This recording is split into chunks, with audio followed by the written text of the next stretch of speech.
I didn't press it. Oh, mate. Alright, so now this is the Fight Talk podcast. Absolutely rookie error. We've been talking for about 3 or 4 minutes and I hadn't pressed record. And I started off by slagging off Richie Gray. Yeah, early on a Sunday morning, mate. And I've had 2 hours sleep because I stayed up for Canelo Golovkin. So that is a proper fucking rookie error, that is, man. We're going to start again. I started off by saying Richie ain't here yet. Richie's running late. He's in traffic. Fucking hell. That's what staying up for boxing does to you. I got into bed at like 5:30 and I was up at 8 o'clock for kids football. So I've just pulled an absolute fucking novice trick. now it's recording. We're going to start again. Sam Gilley is with me. He boxed last night on Steve Goodwin's show. He boxed against William Warburton. As we were just saying, he's a fucking intelligent. Yeah, hard as nails, mate. Like saying, I hit people with body shots in sparring that I hit him with yesterday in 10-ounce gloves, clean, and he just didn't even wince, not once. And he said to me after the fight, he said, "Oh, my ribs are so sore," but in there, you wouldn't know anything phases again. You could hit him with a corner stool and he wouldn't wince. You know? Yeah, he's just one of them people that. What was your corner saying to you? Because, like I just said, it's hard to look good against him, and he has a very intelligent way of stepping off around the corner and throwing his shoulder up as he does. So you're not going to land the big hooks as he steps back and stuff. So what was Rod saying to you? Just box, just be fucking smart. Yeah, the thing is, in my last fight, I cut the geezer early, and I went from there. I just started trying to bomb him out rather than thinking about what I'm doing. So for me, Warburton was a test of keeping control, because you're never going to get him out of there. Yeah. Like, middleweights don't get him out who of there. stopped him? I mean, if he's been stopped twice in like 160 fights. It's ridiculous. And as I said earlier, he stopped Aaron Morgan, who's a fully fledged light middleweight. Like he's boxed middles. I'm sure he's boxed Linus as well. Yeah, he's boxed Linus. Who's a strong middleweight. He's boxed Chris Congo twice. And none of them have stopped him. Nah, do you know what I mean? But that's what I mean. You look at stuff like that and you just go, like, he's boxed, I think it was Fred Evans, ex-Olympian. Yeah.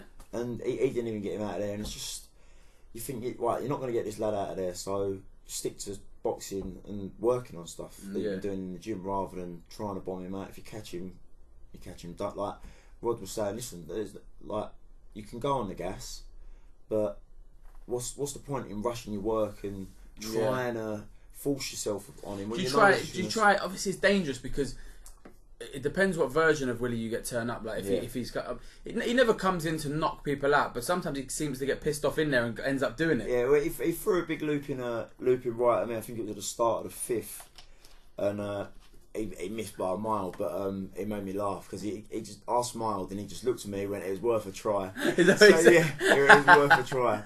But it's crazy. Yeah, like he'll give you stuff back as well.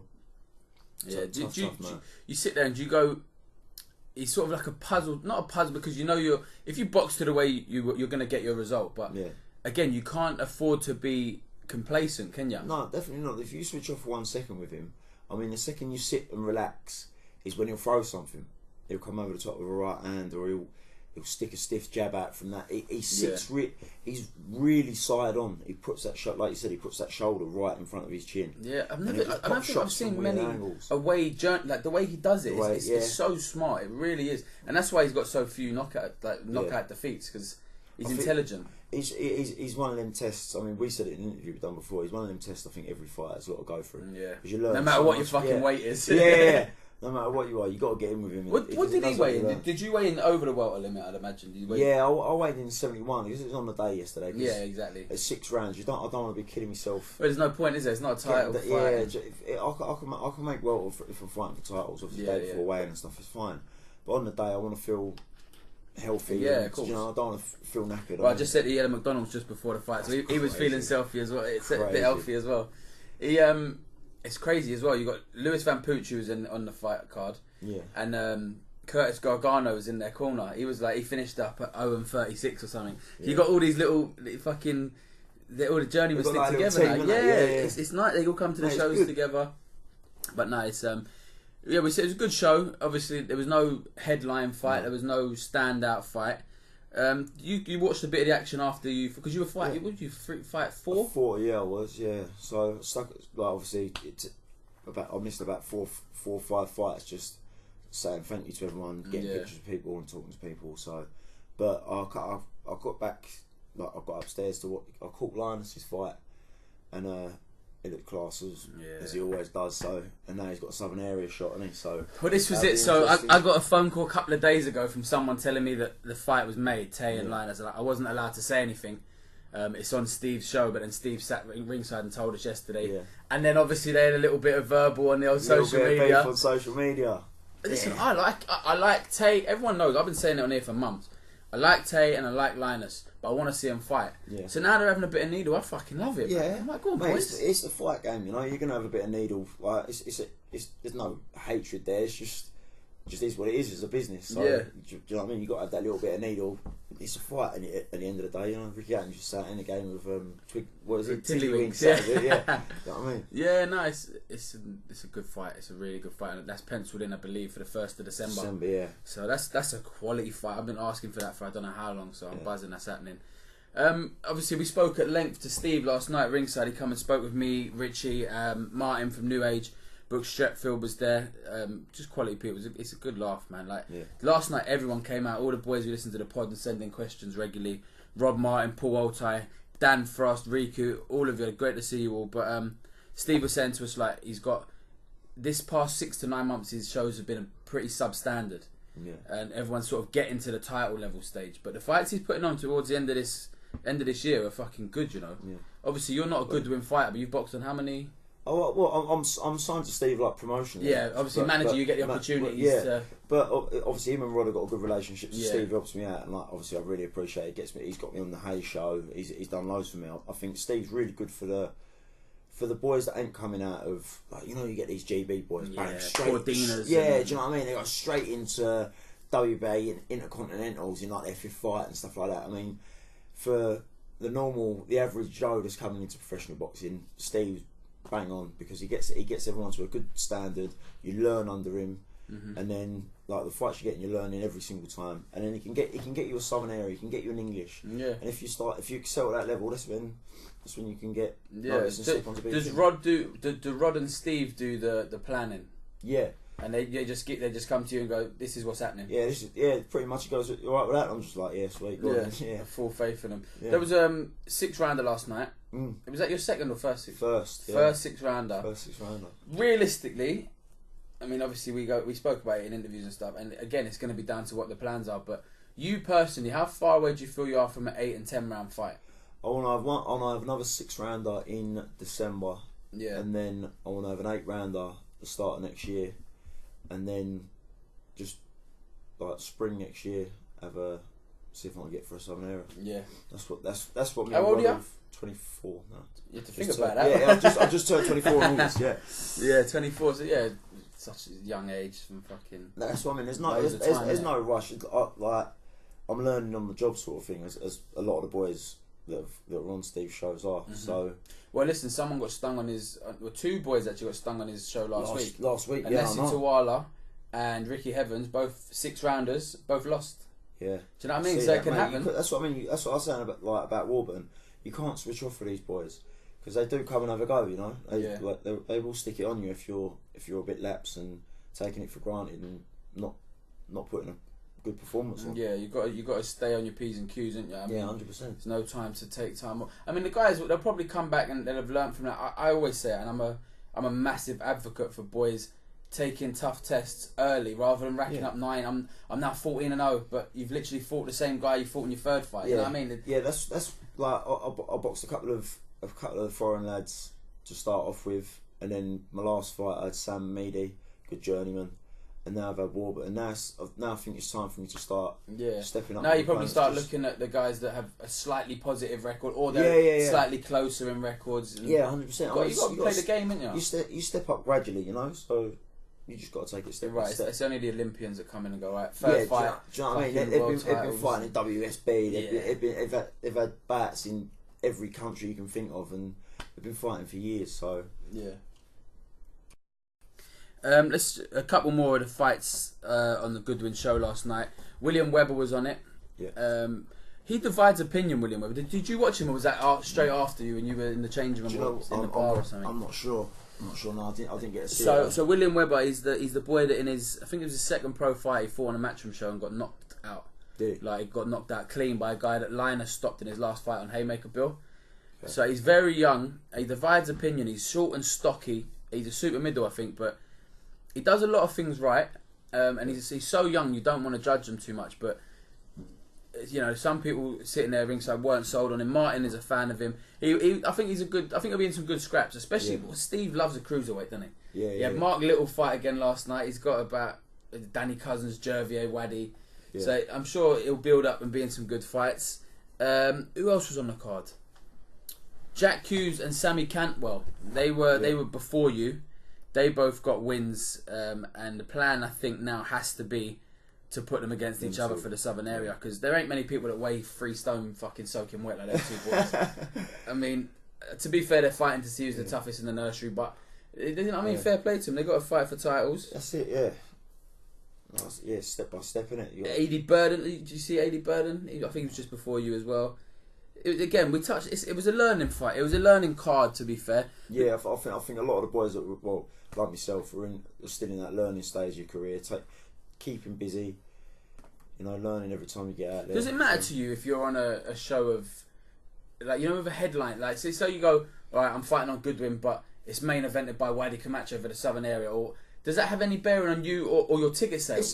Do you know what? Everyone that comes and watches me, I sell good tickets every time I fight, and that's just because I've got a big family.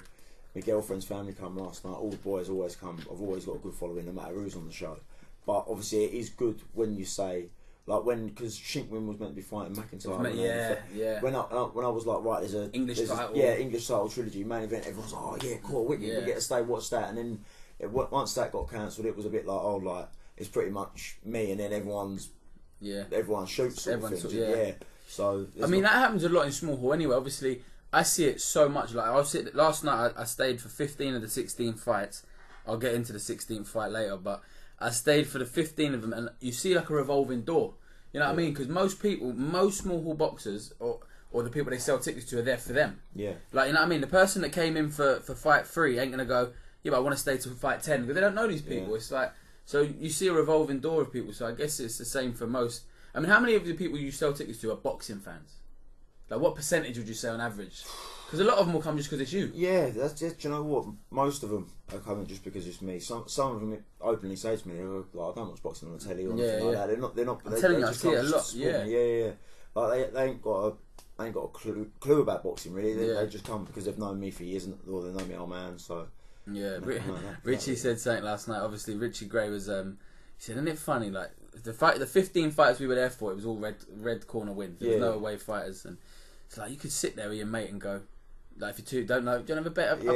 I'll have a little bet. I'll go red corner. We have a tenner each fight.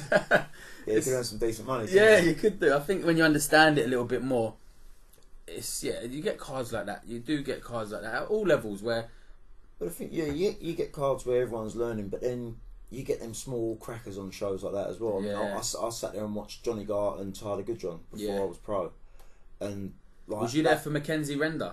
No, Leon McKenzie, Cello Render's the best fight I've ever seen. Unbelievable, apparently. Mate, I still can't go. Like, nothing will compare for me. Like, I don't think it can be matched. They just had everything, and that's a small hall classic. That's what I mean. It shouldn't have been. You know what I mean? You go super middleweight, southern area. Cello Render has lost a lot. Leon McKenzie was a footballer. You know what I mean? It shouldn't. But you get that, and that's the reason I always say I want to see more of that level fights, because you can come again. Right, those two are different stages of their career. So like Leon retired after it and stuff, but you'll get more of that if you match these boys early, and I don't see why it's not done more, because it's a good sale tactic, like this amount of 50-50s, and that's what Steve started to do that, to be fair. Well, I think this show that Steve's put together on December the 1st. Yeah, I think there's a lot of big fights. There's one that we're not allowed to speak about, which is it's hard work. I can't speak about it at all because it's properly fucking, it's like hush hush, but that's a great fight. I think you probably know the same one, but if that fight is confirmed, mate, wicked, good call. But that's what I mean. Like, you're talking about big fights like that, getting onto a small show. They can easily make telly and be on Sky or whatever. Yeah. The 2 fights of the night for me that were the most exciting as a fan, Idris Hill, ID Hill, and Adrian Martin as well. They both boxed 2 guys over 6 rounds where they were tough. The guys were swinging. If we start with ID's always in tough fights. He's been 50-50 since his second fight. He doesn't need to box. He's very well off, and his £600 sunglasses gave it away. He goes, no. But his mate Michael Essien was ringside. Did you see that? Yeah. Michael Essien, he's got £600 glasses on, so ID, you ain't fucking too bad, is it? You ain't fucking pulling the wool over our eyes, mate. But yeah, he's just in 50-50s. Last night, obviously, it was against the journeyman, but ID's he just stands and fights. He just throws fucking leather, so it's fun to watch. And Adrian Martin had another tick over. He thinks he's going to be ready for Southern Area, I guess, in the next 6 to 9 months. But he got hit a few times, Adrian. Richie did his first ever post-fight interview after the card, and he interviewed Adrian, and he was saying that he wants Conor Benn. He's like going hard for Conor Benn. Mate, fair play to him. Why not shoot for shots like that, do you know? I mean, there's two sides to it, isn't there? Like, Conor Benn is got what most people want. He's never had to do the small hall scene. Because he's got the surname. So I guess he's a target that boys want. It's one of them ones. That's not Conor's fault. Who his dad is, you know what I mean? Conor's a good fighter in his own right. So, but obviously boys want to get to that sort of stage. So he's going to be a target for a lot of the boys coming up. So, but yeah, boys on a small show that believe in themselves, 100% they should be calling out people like Conor Benn. Do you think you would take a fight? I've seen it with a couple of guys that are small hall boxers. Raheem Noble's one of them, but obviously it's a slightly different stage. Yeah. But would you be happy to take one of those slots, you know, against a television fighter? Like, if you think of Raheem Noble, for example, he'd won the English title, I believe. Wasn't it? Yeah, Tommy Quirrell. He took it on short notice, and he was overmatched. You know, But I suppose you have to take the step up. Where do you sit on that? Like, is it something you could imagine yourself doing? Do you know what? I think shots like that. I mean, Tommy Quirrell, great fighter, but he's a beatable fighter. But then you got, like, I see, I think Jordan Joseph winning against Boatsi. Yeah. Like they're two different scenarios, you know, because you've got like Tommy Quirrell's a beatable fighter, but he's really good. So alright, you got a chance of beating him, but stepping in with someone like Boatsi, he's an animal. He's possibly the best light heavy we have in this country. Yeah, 100%. Between him and Yard, that's the fight I want to see. Can you imagine him and Yard? But it's just. You think sometimes it's like playing the weight. Look at Johnny Coyle, for example. Yeah.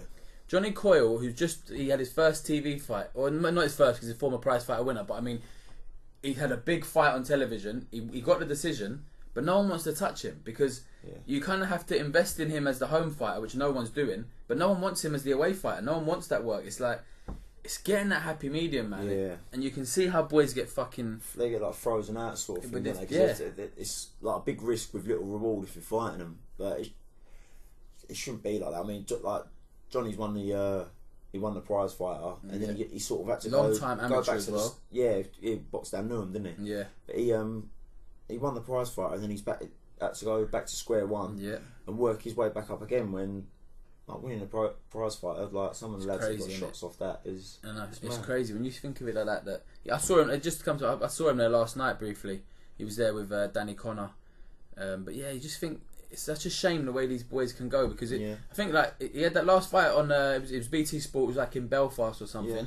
But before that, he was great fight as well. Yeah, before that he was back in small hall, wasn't he? Back on MTK shows. So yeah, it's getting that timing right because. There'll be boys on that show last night, yourself included, that will be on TV one way or another. Obviously, you boxed on Haymaker, but there's TV fighters, but then there's guys that will never get that opportunity, innit? It's mad. Crazy. You just have to fucking luck of the draw, I guess, innit? Yeah, well, it's what shots lads want to take as well. I mean, some people will call out anyone, but it'll be a bit, them actually getting in the ring's a different story. Yeah. Know? So, but I think these boys that believe in themselves, they will get the shot. If they're good enough. The last thing I want to say about the Goodwin show, the 16th fight of the night, I missed it, right? Yeah. I'd had enough. You know, you've had your fill. I've been there 6 hours or something. Yeah. So I was like, I'm going to leave. It's Prince Brady, and I watched him get dropped on his debut against Bjorkland. What's his name? Edward Bjorkland? Okay. You know, from West Ham. Yeah. And I was like, I'm going to go. Fucking hell, what a mistake I made. Really? Prince Brady...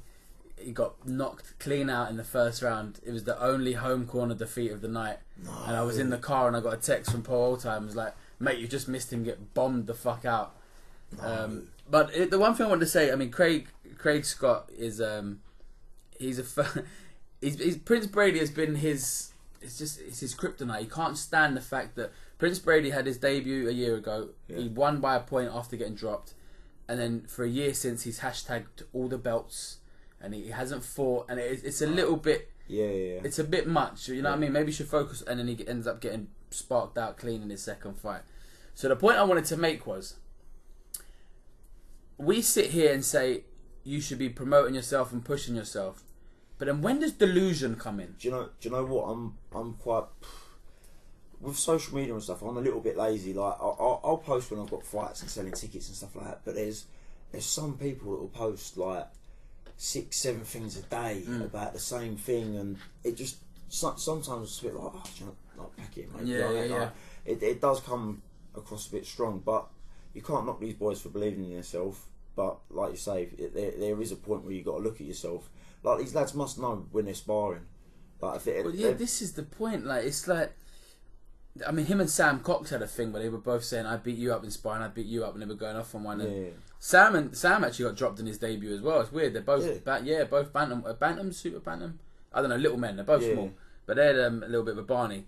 But yeah, it just comes to the point where I think you have to have a limit, because if you're a 1-0 kid and you haven't fought for a year, and then you're hashtagging all the belts, or hashtag every belt. No, that's you got to take it one step at a time, ain't you? Like you got like I say, you got to learn on the job. I mean, last night in there with Warburton, I learned so much. Yeah. Just. What are the main things you learn against a fighter like Warburton? Like, is there anything specific stands out? Just you could nick bits off him. Like, he's so cute inside. Like, he'll drop behind that shoulder, and obviously you're more relaxed over the 6 rounds, but. Yeah, I don't know. You just sort of soak up a lot. That'll be in your brain for next fight or whatever. Yeah, like pull it like the way. Even at one point, Rod said to me, when he pulls off to his left, step across, switch southpaw, and then let go. And he pulled off, switched southpaw. Before my foot hit the floor, he'd gone the other way. I was like, mate, this geezer won't sit still. Yeah, he will not sit still. He's so good at getting out of the way. But that's what I mean. Like little evasion stuff that they're just unreal at, these journeymen. But yeah. Yeah, it's a crazy situation where it got knocked clean out in the second fight. But you can go back to amateurs now.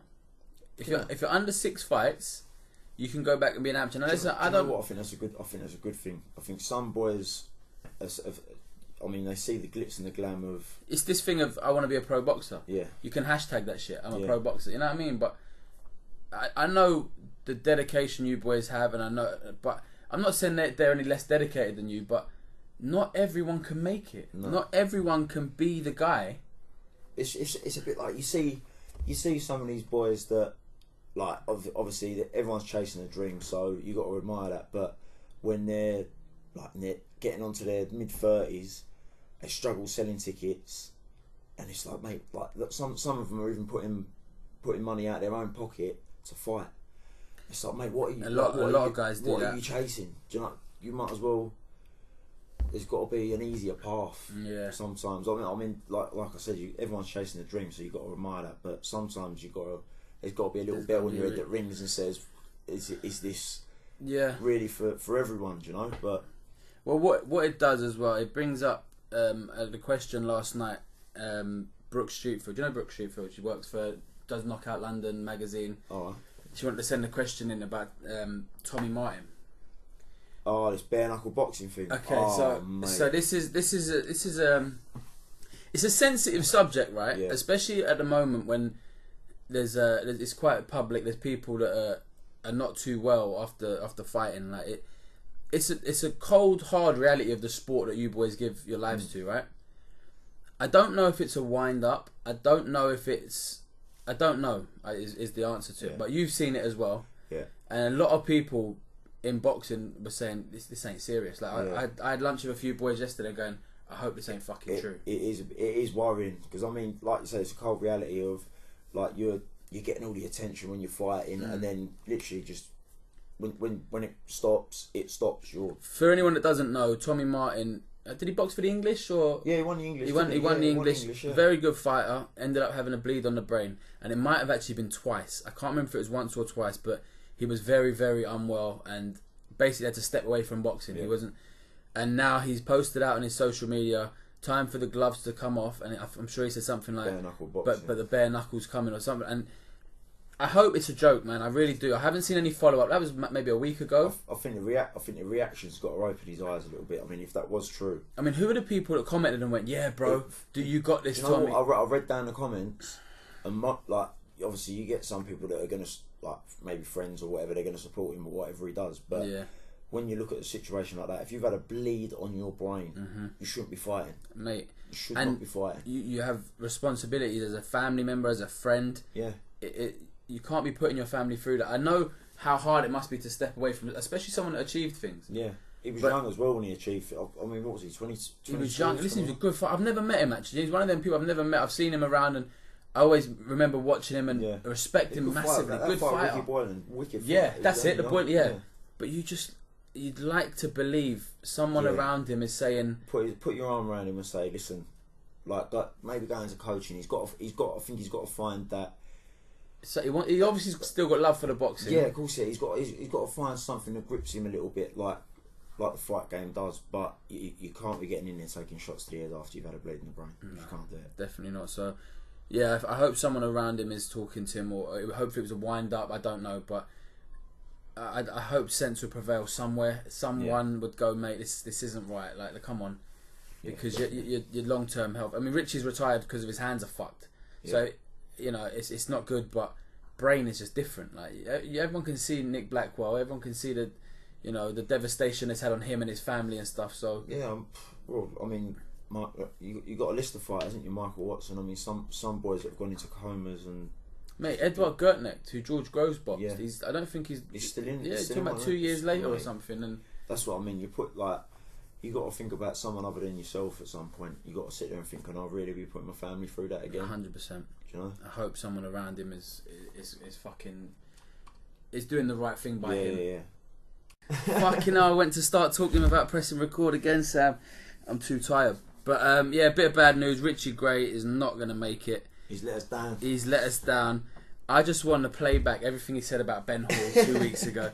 Oh, he just ain't dedicated. He just don't want it. He don't love it, and he hasn't made it. The traffic has tucked him up, so yeah, he's not going to make it in, unfortunately. But there's a few things I wanted to say. There's a few questions coming. We'll do them shortly. But I needed to have a rant. Richie had a rant last week about boxers who are stepping away and they keep saying they're retiring because they can't sell tickets, and he believes they ain't doing enough. He just lost his nut and was like, I retired because of injury. Find a fucking way to make it happen. If it is your dream, make it happen. So that was Richie's rant last week, which got lots of messages and lots of feedback from guys saying 100% you're right. Also, a lot of people messaged me after last week's podcast. I had a little meltdown. I was like whinging about boxing and that, and people messaged me. A lot of people inboxing messaged me actually, so I appreciate that. But now I'm back. I need to have a rant about something, right? Crack on. Now, you're a pro boxer. I am not. But I'm a consumer of boxing, right? Yeah. If you're a consumer of anything, you have a right to talk about it. Yeah, 100%. It's this weird, bizarre thing in boxing. Paul Smith has done it this week. Curtis Woodhouse has done it a lot in the past. There's that Scouse Melon, Selkirk or something. And they come with this thing, if you ain't been a pro boxer, you can't talk about it. No, it's not true at all. It's fucking bizarre, and it does my head in, because you and me spoke about it 5 minutes ago. Who do you sell tickets to? Just my friends and family. Just so normal people. How dare you ask people to buy tickets to watch you fight and then say your opinion is irrelevant? If someone is a consumer of something, they have every right to have an opinion on it. 100%. So when these dickheads like Paul Smith, the other day someone said, have you listened to the New Age podcast? And he went, why would I? None of them have box pro. I'm sorry. So to have any relevant opinion, you have to have been a boxer. Pretty much like, I mean, 95% of fans that go to the O2 and they're all having a beer and sitting there. You know, they've never been in the pro ring. So you're telling me everyone that's coming to the sell-out arenas, their opinion don't matter. If it weren't for them buying tickets, we wouldn't be able to do what we're doing. Well, this is it. Of course they're entitled to. And this is Curtis Woodhouse's go-to. Anytime everyone slags him off, he goes, "Yeah, we ain't done it, mate." Did he drive to that geezer's house? He drove to a geezer's house once. Yeah, he did. He did. And that was because of fucking getting involved with idiots. Listen, there's going to be idiots on Twitter and shit like that, and some of them will call you a bum, which they have no right to do. But if you're going to actually sit on that, use that as a... Well, you've never boxed. What do you know? I mean, you can get pathetic with it. You can draw... I mean, who watches football in this country? Pretty much everyone. Has anyone ever been a pro footballer? No. Like, what's... It does my head in, because if they look back at the early days of their career, Paul Smith, I'd imagine he asked people to buy tickets off him before. But would he have minded if they didn't know? Like, you can't. Oh no, you can't have a ticket because you haven't been a pro boxer. So I just find it disgusting, man. Like, it's an actual joke, and people like there's people that I respect that have that view as well. And the people that report on your fights, how many promoters in this country have ever boxed professionally? Do you know what I mean? Yeah, Eddie Hearn's never been in the ring, has he? Oh, so he mustn't know nothing about it. Mad, isn't it? It's absolutely baffling to me that this is some people actually have this point of view. And I just needed to say that I think if you honestly believe that, you're a bellend. I mean, I like music. I've never been in a fucking studio. I've never been in a booth before. It's ridiculous. And if you have that view, you need to fucking get your own head out your arse. Do we know the exact struggles you've been through? No. Can I relate to the struggles you have to be a pro boxer? No. But does that mean I can't judge the product that I watch? If people paid for Golovkin and Canelo last night and have an opinion one way or the other, they're entitled to it. Also. So I just needed to say that I think you're a fucking jackass if you believe that people who ain't boxed professionally can't have an opinion on it. That's out my system now. Now we can move on to Golovkin Canelo. Yeah. You were probably pretty pissed, right? It was you won your fight. Yeah, went out last night with the boys, had a couple of beers, and got home with my old man, sat there and watched the fight. But if I'm gonna be truthfully honest, I can't remember a lot of it. So yeah, well, Richie believes that Canelo won. He thought it was the right decision. Obviously, it was one judge gave it a draw, and then the other two gave it 115-113 to Canelo. I had it the other way. Yeah.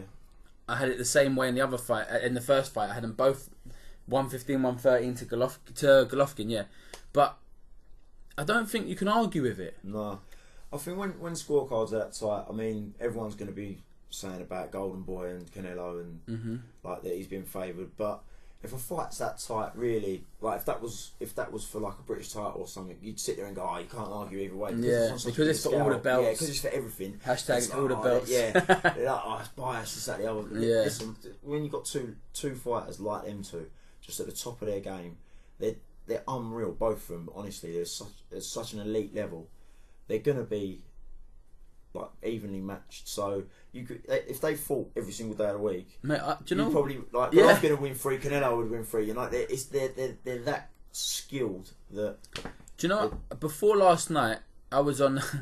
Believe it or not, I was on Nigerian Talksport on Friday. Right? They love me. I'm a face in Lagos. Don't worry about me. Sweet. But they got me on to talk about the fight, and I said, I just want a convincing victory one way or the other. I thought Golovkin would win. I wanted a convincing victory, but I don't want to see it again. And I've changed my mind, you know. Really?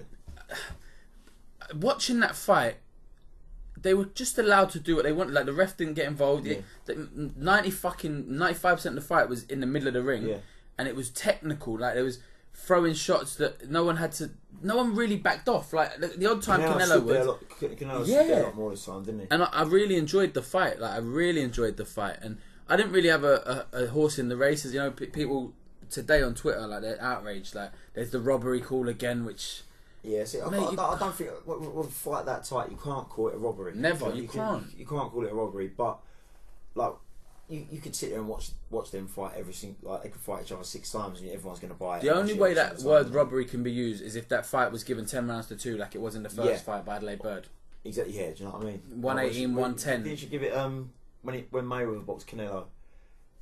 She had Canelo up. She's had some dodgy scorecards. Bad scorecards. She had 118, 110 to Canelo in the first fight, and I mean it was kind of widely accepted that Canelo lost at least 4 or 5 rounds in the middle. But that's probably the biggest. Like I really rate Canelo. I mean his skills, like I just said, they're unbelievable. But Mayweather absolutely schooled him that night. That's probably one of the Mayweather picked him intelligently, man. Really early on, too early for him. What did it affect? Like, did it taint your opinion on Canelo, the old drugs bullshit, or do you just think? It's part of a little bit. Yeah, because it's like this meat claim. But I think everyone with all these pictures that they were putting up, going, "Oh look, this is him before, this is him now." Like I could take a picture from the front and look amazing, then breathe out and take a picture from the side. Yeah, do you know what I mean? I look completely different. I mean, angles with pictures, and then people go, "Oh, well, people don't actually know. I actually have a 6-pack, but you just can't see them. Like, it's the angle of the picture. It's exactly what it is, you know. But yeah, but does it affect how you think about him as a champion? Like, yeah, it does. Yeah, because if it is true, then mate, I believe the second you've put something like that into your system, you've actively cheated. You shouldn't be allowed to fight again. Shouldn't be allowed to fight. You're getting in there. You're putting somebody's life at risk. And if you're trying to get the upper hand by performance enhancing drugs, you shouldn't be allowed to put a pair of gloves on. Yeah, it definitely tainted me. Like, I like Canelo, I like Golovkin. I don't particularly love either of them. I like them both. I mean, they're both unreal fighters. Like, don't get me wrong, but I'm just not like naturally drawn to either one of them. I wanted Golovkin to win because of it. It did. Like, whether I wanted it to or not, the drug test failure tainted my feelings towards Canelo. Like, listen, it could have been an accident.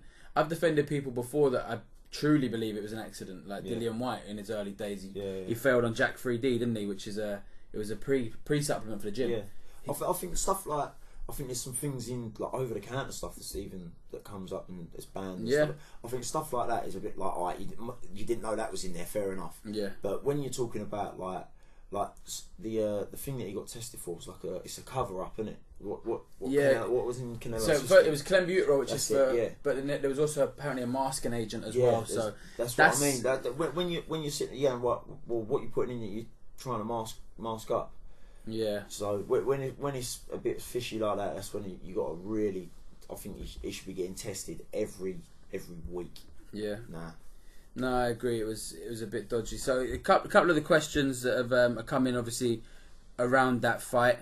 First one is Ramez Mahmood. Well, congratulations for last week's victory, Ramez. He said, "Well done last night, Sam Gilley, that is." What do you boys think is next for GGG? Do you think he'd want the rematch again? Will he be avoided at 160 and have to pursue fights maybe a weight up? So what do you think happens with Golovkin now? First of all, what would you like to see him do if it was up to you, if you were his manager? Where would you like to see him go again? And what do you think realistically will happen for him? I don't know, but it's a bit like what we said about Johnny Coyle. Now, he's got no world titles. He's one of the most dangerous men on the planet. Who's gonna? I ain't fucking giving him a voluntary. Yeah, I ain't going near him. Do you know what I mean? Who's gonna want to fight him? So he's in a really sticky situation. Of like, I think the natural thing for him to do is probably try and get the Canelo fight again, but. Really, like, a Golden Boy going to let that happen now after he's drawn 1-1-1. I think Canelo's just going to go down a different path now. Canelo will have the victory over him and can use that. He doesn't need Golovkin again. Go back there, no. That's it. He's got one up on him, and I'd like to see that again. Listen, I don't know his mindset. He is 30, and there is all this talk that he's washed and not washed, but they say he's on the way down. He's not. I don't know if I buy that because his style is quite. Like, because he has that brawler type style, I don't think that would necessarily change in the next 12 to 18 months. It's not like it's not like he relies on speed, is it? It's not like he's. I mean, it's not like he's sharp and. Well, I mean, he's still sharp, but I mean, he's not like a lightning fast puncher. Yeah, he ain't got Amir Khan and speed. He's going to lose or Lomo footwork. Everyone knows that the last thing you lose is your power, and I mean, his power and his footwork are what. Pretty much wins in fights, and when he cuts you off and then just bombs you out. So I mean, he's going to be able to do that until he's So do we just think Canelo has a fucking ridiculous chin? Because if we're saying he doesn't. But I think his defensive abilities as well. I mean, I don't think he took a shot. I mean, he got hit in the first fight. There was nothing 100% clean. Yeah, right? He rides everything. If you watch him, he's always turning off of that shoulder, dipping his head. Yeah, he don't take anything full on smack in the mouth. He's always riding shots. I think he take obviously it's still going to be big shots, but he's taking like a bit of sting out of it when he's riding them and stuff. So yeah, I've not seen him out really, Canelo. I mean, Cotto's brother. Cotto, not Joshua Cotto. The other one, he's Miguel. I can't remember. Yeah, the other Cotto brother. He hit him on the chin. Yeah, and he took a couple of steps back. He was about 18 then, I think, wasn't he? But yeah, that's the only time we've seen him. See, Ramez says, could he possibly pursue fights up at super middle? See. He'd be small at super middle, wouldn't he? He's small at middle. Really. Yeah, he's not a massive. Short and stocky. I don't think he'd struggle to make. I don't think he struggles to make middleweight. Yeah. So for him to go to super middle, it's a possibility he might have to get a fight. Adam, listen, he might go. I've done it now. Like he's kind of done. He's had his two marquee fights, and they didn't go his way. A draw and a loss. He might chase one more. Would they give it to him? Like you said, Golden Boy, I don't think so. But I'd be looking for that fight if I was him. That'd be the fight I'd be chasing down. 100%. You ain't going to get one of the other champions now. But the thing is, like, you can go on forever though as well. He can fight Canelo again, but then say he beats him, Yeah, then they've then got they've got one to go each, again. and they got to go there. It'd be Marquez and Pacquiao. Yeah, do you know what I mean? Then you're talking, they're fighting each other like 4 times on a trot. It's like, yeah, it'd be mad. Yeah. But See, I think he'd have a couple of weeks and then decide if he wants to come again. But I'd like to see that fight again. I would pay to see that fight again. I say pay. I didn't pay for it last night. I streamed the cunt, but yeah, I'd like to see the fight again. Questions. Couple of questions actually. First one from Rob Cass. Thank you, mate. Good to see you last night. First, congratulations to Sam on last night's victory. Congratulations to Richie on his debut interview for Fight Talk. And the question is, what are your predictions for Askin versus Coley fight next week? That's a great fight. yeah, that's a wicked fight. But I think Coley's different class, mate. Yeah. Honestly, he's going to be a heavyweight. He's a massive cruiser. 6'5" cruiser. Cruiserweight. I mean, Matty Askin's tough, but I just think that he's got like ramrod arms, and he sticks that jab out, and as soon as he touches you with that right hand, people just seem to hit the deck. So see, Matty Askin's got the experience though. I don't think he'll allow himself to get like, you got to stay out of that range. You can't. You think of the range that Cody wants, yeah. As long as you can stay off to the side, because he's got a good straight right. Yeah, he's got a very good straight right, in fact, and that's probably the big shot. If you can stay out of the way of that, which I think Askin can. But at some point he's going to get tagged. Yeah, in a 12-round fight. Every time he hit something. I mean, every time he hit Chamberlain, Chamberlain just didn't want none after that. Yeah. After that first round when he got put down, that was it. He was just dipping low, just trying to avoid that right hand. But final predictions. Do you think Coley can stop him? Yeah. Do you? Yeah. I reckon Coley will stop him in a 7-8. You reckon mid rounds? I don't know. I don't want to go against the Coley because I love his career path. It's like he's not really fucking about. He's like, give me that fight, and he's taking them. And you can't do nothing but respect that. That's what I'm saying about these GB boys that have come out of that setup with WSB and stuff like that. I mean, when they're fighting in that WSB, they've pretty much had like 5 pro fights before they turn over. Do you know? So they can step on to stuff like that. It's a bit different, obviously, for the small shows. Yeah. Where you've got to, like I say, learn on the job sort of thing. You've got to get your experience as you fight. They've got it, and they can just go full steam ahead straight into any fight they want. Pretty much. I think that would probably be the fight of the fight card. I'm not particularly bothered about any other fight on the card. The worst one is the fight that they made this week, Kuzman and David Price on the undercard. Yeah, that's. I mean, is that for anything, or is that just it's just been slung in there? Yeah, to fill a gap sort of thing. Exactly that. And I don't. Everyone says what a nice bloke David Price is, and I'm sure he is. And everyone goes, "Oh, good to see him on the undercard of a big fight." Why is it good to see it? Yeah. I don't understand why you keep putting this man who's been bombed the fuck out constantly. Like, his last fight he moved Povetkin. Well, that's fair enough, but he's never gonna win anything again, is he? And no. I'm sick of seeing him get battered. Like, I'll be honest. He's going to end up on his arse or his back or flat out, and we're all going to go, "Oh, poor Pricey." Yeah. And then he's going to come back again in 6 months and fucking try and fight Big Sexy again. It's just, I don't understand why he's the go-to man. Like, it's a bit. To be fair, he's done unreal. He's won British title. British, European, and Commonwealth, right? At one point, he was going to be the next. Well, he's going to be the next big thing, wasn't he? Until Joshua come along. But I'd like to see like Eddie Hearn put like. I don't know, find like a young up and coming heavyweight, and give them a shot. Agree. On that slot. Agree massively. Do you know? Listen, Daniel Dubois, what he's doing over at Frank, they're pushing him, they're giving him whether he'll be something, I don't know. You got Martin Bacoli with Cyclone getting pushed. Yeah. Who are their young heavyweight they're pushing? They're no one. They're all second thoughts. Yeah. Because they've got Joshua and Dillian. That's it. I feel sorry for Dillian White because he'd have had a world title shot by now if it weren't for Joshua. Yeah. I mean, they look after Joshua so much. I mean, he should have had his last fight should have been a world title fight, really, Dillian White. Yeah. Do you know what I mean? I think he's been in line for the WBC for a while now. He beat Hellenius, he beat Lucas Brown, he's now just beat Joseph Parker. I mean, let's be honest, who had Joshua beat when he won the title? No, yeah, that's what I mean. He beat Dillian White. Yeah, he got fast track straight to the world title. So yeah, obviously when you're a big draw, this is sort of perks that you're getting. This is it, perks of the job, I guess, isn't it? When you're selling 80,000-90,000 tickets. Yep.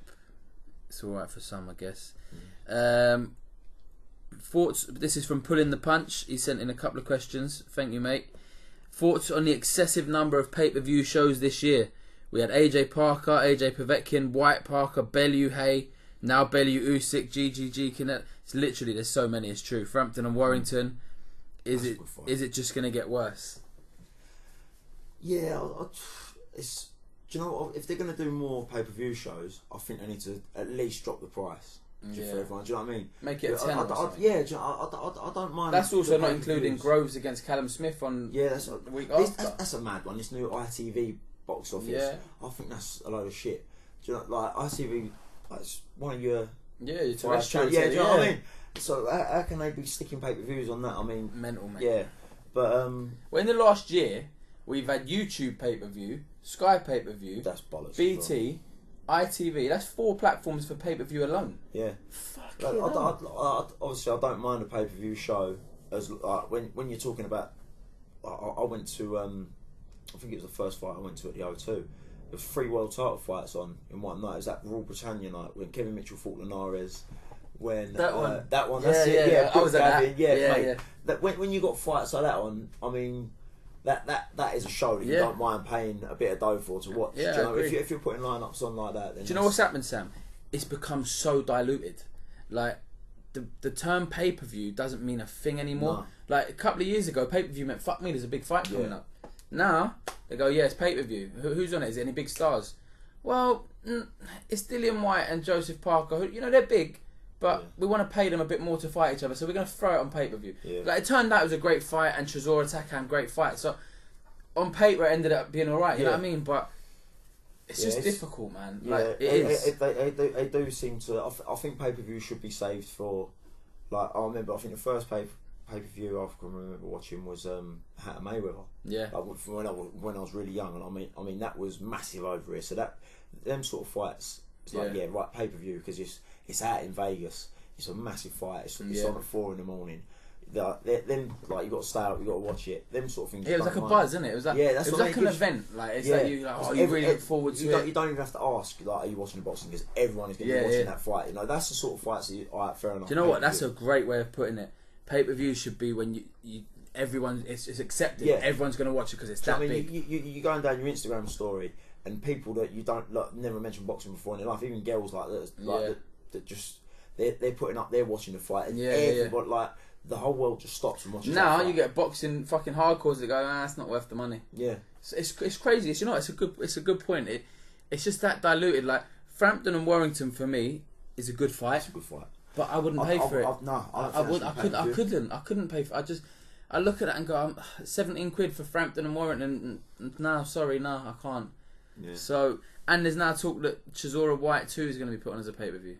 Yeah, see, fights like that, they don't... Like, just because the first fight was good... I'm not saying they don't deserve to be pay-per-view fighters, but I think unless you're... Like, obviously, when Joshua fights, like I just said, like everything stops. Yeah. Everyone's watching that fight. That's a pay-per-view event. When you've got 2 fighters that are... Well, I mean, Chisora's, European level at best. Yeah. Nah... White scratching on world level. You're not talking about 2 elite heavyweights going at it. Yeah. So why should that be pay per view? Why should people be made to pay more? No, I agree. 100%. So Richie's decided to send a little voice note because he's pissed off that he couldn't make it. The dogs come flying in at the same fucking time. But I'm going to play Richie's voice note because he's quite animated about the fight. Hello Sam O'Reilly from the Fight Talk Podcast. This is Richie Gray from the Fight Talk Podcast. You just make sure you let the people know Canelo won the fight. The judges chose Canelo to win the fight because he won the fight. When he boxed on the back foot, everyone said he was on the back foot and that's why he lost. So he boxed on the front foot and everyone said he lost again. He was a cleaner boxer, he was a neater boxer, and he pushed Golovkin around. There's a difference. Everyone keeps saying to me, Golovkin was boxing on the back foot. And then started telling me how I said that Canelo boxed on the back foot last time. There's a difference between boxing on the back foot and getting put on the back foot. 2 very different things. I think Canelo won the fight. Wasn't much in it. If it had gone the other way, you couldn't complain. I do think he won it. I also think they should have a fight to the death. Or just till someone taps. But, whatever. I don't make the rules. So, yeah, Richie's... He's fight quite... A fight to the death... 38 round fight. It could happen. But yeah, so Richie's... I'll pay pay-per-view for that. It'd be like a 12-hour fucking pay-per-view. Can you imagine how long them 2 would go on for? Oh, mate. Fucking warriors. Do you reckon they could have 4 fights like Marquez Pacquiao and still keep selling pay-per-views? Do you know what? Yeah. I don't know. Probably, yeah, because they're both two of the best pound for pound fighters in the world. They're putting it on the line, aren't they? So yeah, I think every time they fight, people are going to pay to watch it. There's a couple more questions come in. Let's get those rattled off. Where is it? So the first one coming from Jacob Kilbride. Thank you very much, mate. See, Richie would have been good for this one because this is touching on what he spoke about last week. The question is, after your conversation about small hall boxers needing to do more to raise their profile last week, do you also feel that more needs to be done by the small hall promoters themselves, particularly on social and online media? What are your thoughts? Obviously, you fight on small hall shows. You see all the different small hall shows knocking about. What's your thoughts on it, Sam? Do you know what? I think like, well, speaking from experience with Stephen, that they do enough. Obviously, no matter what you do, you're always going to get someone that says, "Oh, they can do more, they can do this, they can do that." But they put the posts out there on social media. I mean, social media is massive for growing profiles and stuff like that now. But yeah, I think Stephen that does enough for us anyway. What more do you want them to do? They put posts out there. Yeah. They put pictures up. They make posters for the fight. Goodwin also have a weekly chat show where they sort of run through and they do their announcements and. But like, but it's like you can't expect these promoters to make you like a star overnight. You know? Yeah. Fighters themselves can take it upon themselves to grow their profile, but then we spoke about it earlier. Then you get to that deluded bit where people are hashtagging all the belts. And stuff, you know what I mean? Yeah. But I think they're all trying that. Like I said, Steve's got Ring Talk, which is their weekly show. MTK are always fucking doing something. Yeah, obviously, Lee and British Warriors. They're always like interacting on Twitter and they social media game's good. Lewis Green pulled out of there. Have you heard that? Sucker, I wasn't allowed to talk about that. But was you not? But now you know it's out there. Shit, sorry. Shit. That's Bob told me last night. I can't believe that. I don't know if it's public knowledge, mate. Oh, is it not? Nah. So there's a rumour that Lewis Green's pulled out of the fight. Oh shit. That's the My rumour. bad. There's a couple of people who've mentioned it on social media, and a couple of people spoke about it last night. Someone told me about 2 days ago. Yeah, Rod told me yesterday. So shut up. yeah, I'm guessing they're working on something. Yeah, they've got to be. Because obviously, listen, when I saw you a couple of weeks ago, you were sparring Congo. Yeah. He's looking in great shape, ready for that Southern Area shot. So training with Jim McDonald, mate. You're not going to be out of shape. Yeah, he's a 15-round fighter, James. I wonder what they'll do there. If they can find another. Do you know what? That's the sort of fight.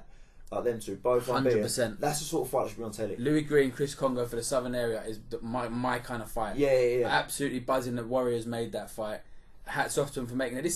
This is one of the big problems small halls have. They can put all the cards together, but the fights have got to survive. Like, do you know what I mean? Like, the fights get changed, people get injuries, people get niggles. It's a part of boxing. Yeah. So I hope they come up with something that you know, Congo deserves his shot. It's time now. Congo's ready for that shot. Whether they can get an opponent for the Southern Area, they got a fortnight to do it, to get the board to sanction someone to fight for the Southern Area welterweight fucking title. So time will tell. It's a shame. It's a real shame. Yeah, it is. But I'm sure. I wondered about Jez Smith. Jez Smith came to mind for me. I've sparred Jez as well. Yeah. I've had really good spars with both them boys, and I tell you what, mate, that would be a good fight. Yeah, I just wondered if they could do it. I don't know if Jez would be ready. He might not be on weight. I don't know. Jez would be ready for that. He's been in the gym training for. I think he's got a. Oh, I'm talking shit. He's on the same card. Yeah. He's fighting Hardy on. Yeah. What's his name? Not Anthony Hardy. Yeah, something like that. He's on the same card. Yeah. So maybe they could do that and say, look, sorry you're left out, and we'll try and find you another opponent, but this is for the Southern Area now. Jez can. Yeah. So of course he's in the gym. Yeah, he's fit and ready to go, mate. So that could be an option for him. Yeah. I wonder. Hopefully that they because that's a good card. And you know what? You feel sorry for him because they put two fights on, like good level, high level Southern Area and a Commonwealth, Elliot Matthews, and then that happens. It's like fucking hell. Yeah. How's your luck? But there's a couple of small hall promoters that you don't see a lot of. Joe Pyle being one of them. You know, it's quite. Everyone knows what we thought about Joe Pyle's show, and he wasn't too happy about it. Yeah. We had a little Barney over social media, but. Yeah, his was the worst small hall show I've ever been to. I don't really have a problem saying it. It was dog. So he's not doing enough because he didn't publicise anything. He didn't publicise that the main event was off until people arrived. So there was. When people moan about obviously promoters not doing enough. When that's a liberty. Do you know what I mean? Yeah. But you can't be doing that. Yeah. Couple more questions. Robert Martin, what did you make of John Harding Jr.'s performance last night? Personally, I thought it was his best to date. How do you rate Adrian Martin's chin 1 to 10? Fucking 11, I'd say. I don't know if you saw any of them fights. Did you? No, do you know what? They might have been pretty soon after me. It's hard because once you Yeah, get out you've of the got to ring, thank everyone for coming. Literally, I've got like 130 people to go through, and thank you, and they're all going, can I have pictures? So it takes me about an hour to get through them, and then I've got to go and get changed. By the time I get out, so I've probably missed it, to be fair. Yeah, see, I'd love to sit there and watch them all, but you just... I wish Richie... Nah, fuck him, he was just ranting on about Canelo Golovkin again. He's just... Yeah, I think he's got pissed off that people were saying it was a robbery. But yeah, so no, the question was about John Harding Jr. I think he looked good. Leon McKenzie's his trainer now. He left Ted Bammy along with Chris Congo and Isaac Chamberlain. So Leon McKenzie obviously has got him in good shape. He's been sparring Anthony Fowler. Yeah. He's been doing some work. So no, he looked good. I think I've seen a couple of his fights and I think he looked good. It's going to be interesting to see how far he can go because he's, you know, there's a lot of guys at middleweight at that level-ish, and he's going to be in some good fights. I'd like to see him in some 50-50s pretty soon because I think he's learning, but he's also at a stage where I don't think he wants to hang around for too long.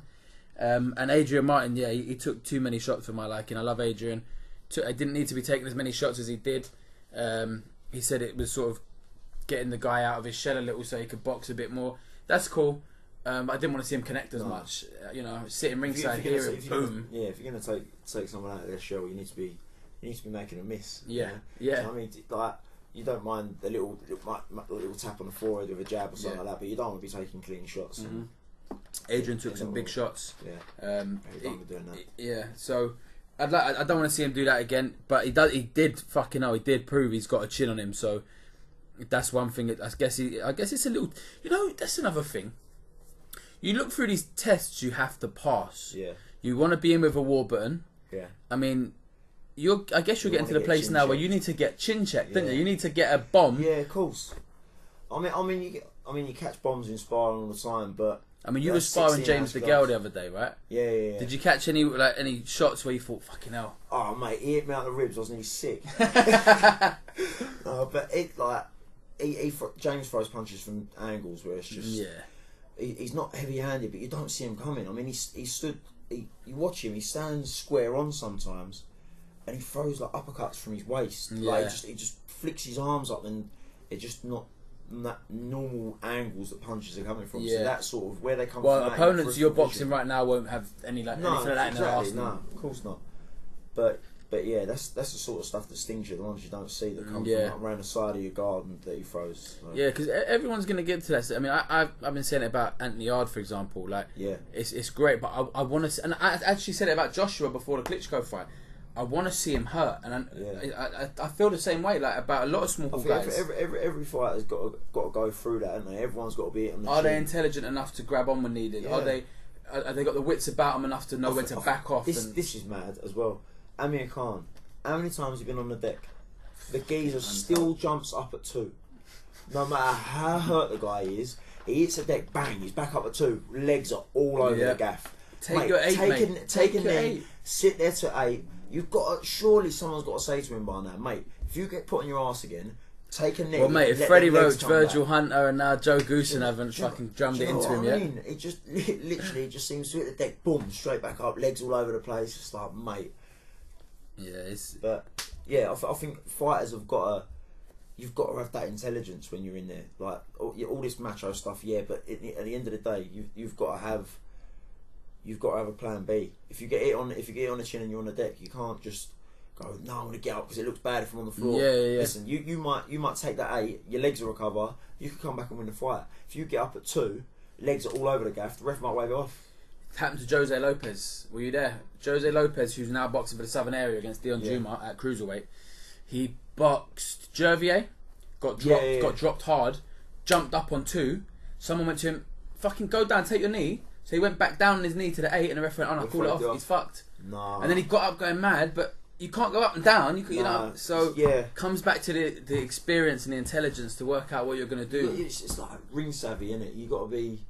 you got to be wise while you're in there as well as everything else. I mean, with all the emotions and stuff that are going on while you're fighting, like everyone's screaming at you. Like, it's not nice being on the deck in front of all of course it ain't. Family, but you got to think at the end of the day, you've got to ignore everything that's going on outside the ring, and it's just you and him going at it. So you've got to think of yourself while you're in there. You've got to give yourself time to recover, and you can't be jumping up then going back down, because the refs are going to wave it off because they're there to look after you, because you could be out on your feet and you're still going to say, yeah, I'm alright to fight, and but it's down to the ref to look after you, and if he thinks you ain't stable, he's going to wave it off. Yeah, definitely. One more question actually came in from Pulling the Punch. Did you see yesterday the Mayweather and Pacquiao bumped into each other? What are they playing at? So they were in Tokyo in an event or a club or a random place to bump into each other, right, in Japan. And a bit weird, isn't it? They both started, or Mayweather started saying, December, let's do it, we're doing it. December, it's on, Mayweather Pacquiao 2. So the question is, will it happen, and is it a good fight? I ain't got no interest in that. None at all. Have you got interest in seeing Floyd fight again? Nah.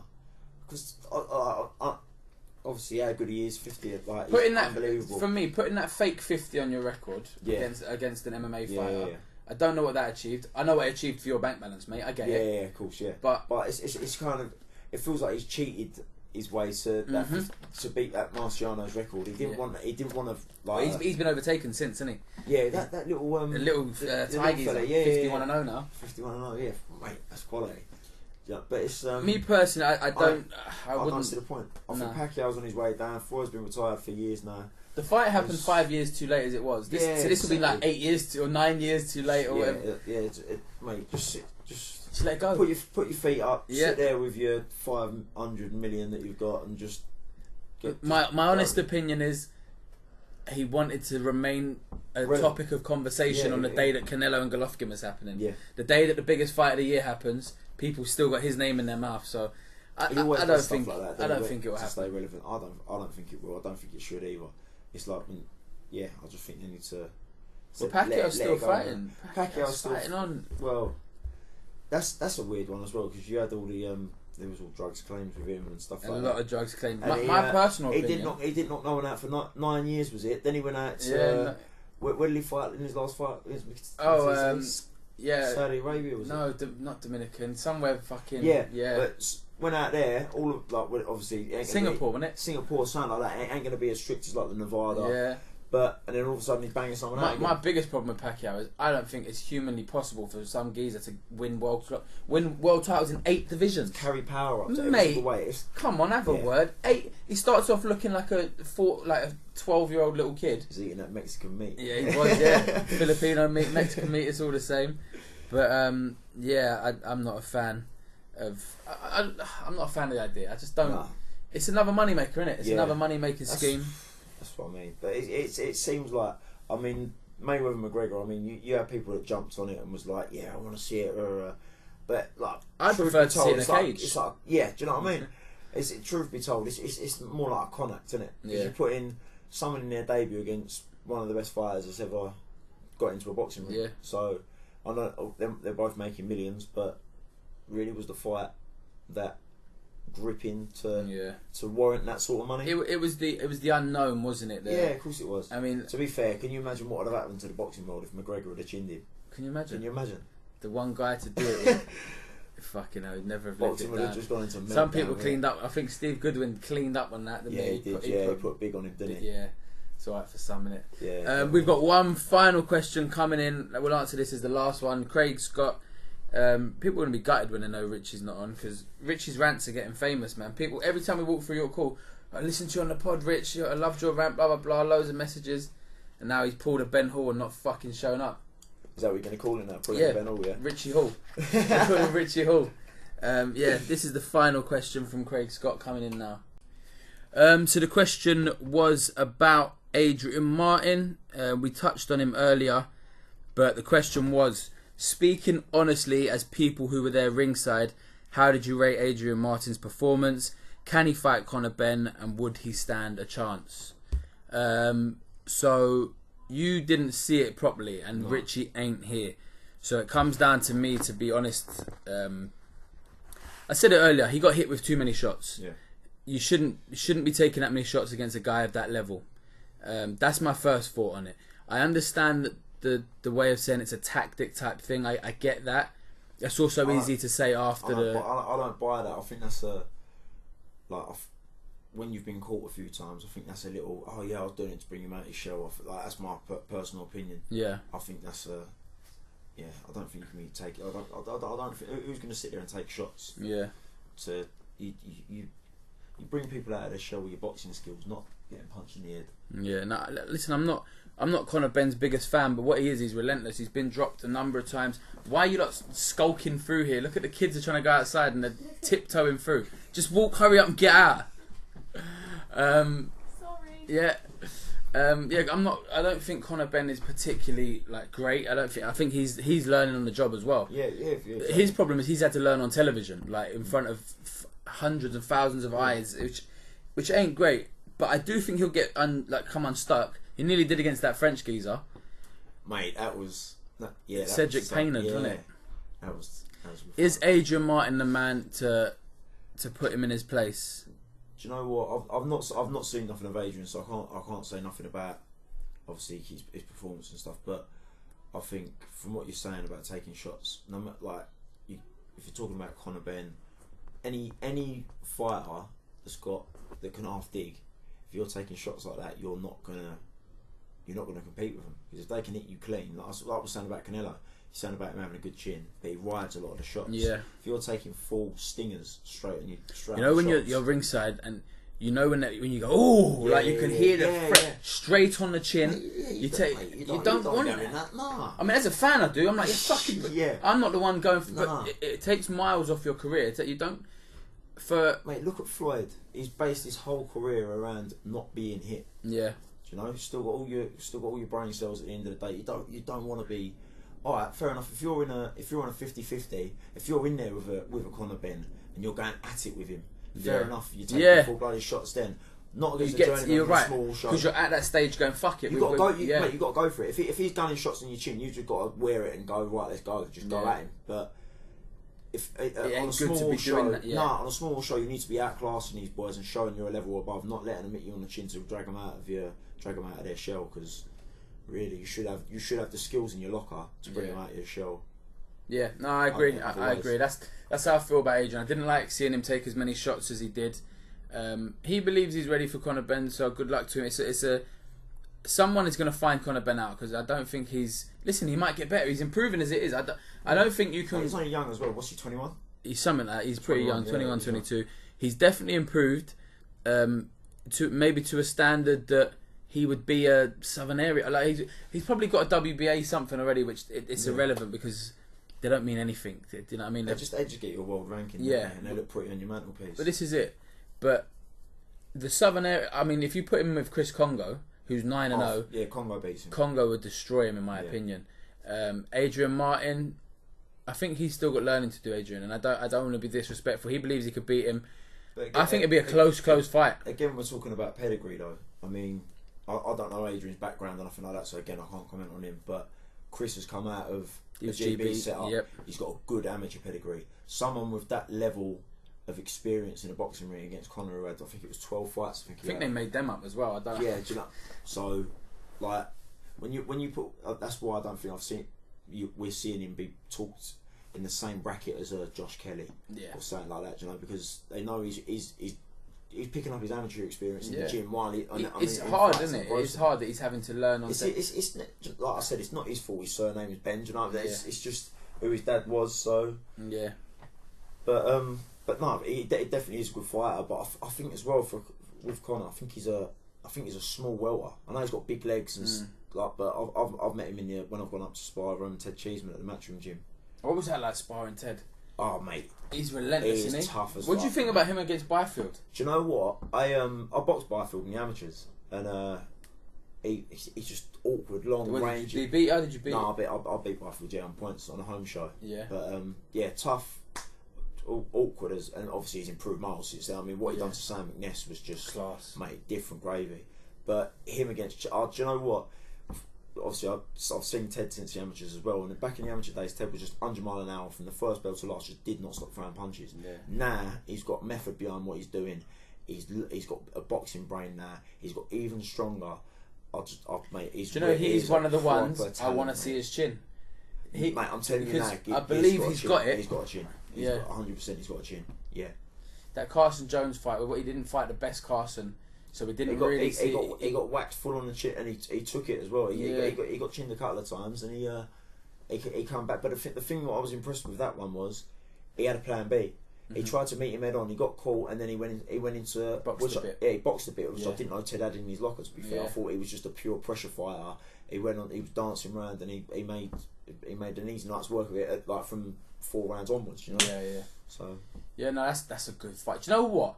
That card, right? That's good, you know. This is one of them cards where honestly, I'd rather pay for that than this Joshua one on Saturday. Do you know what I think after the Dillian White and Joseph Parker show, where you had a lot of, there was all 50-50 fights, but like you look at these boys like Byfield, Cheeseman, you put them sort of boys in a fight. I mean, British title. Yeah. That's like my dream. So if I won a British title and I had that on my mantelpiece, I could retire happy. Honestly, I've got it on my screensaver on my phone. And that is what I want.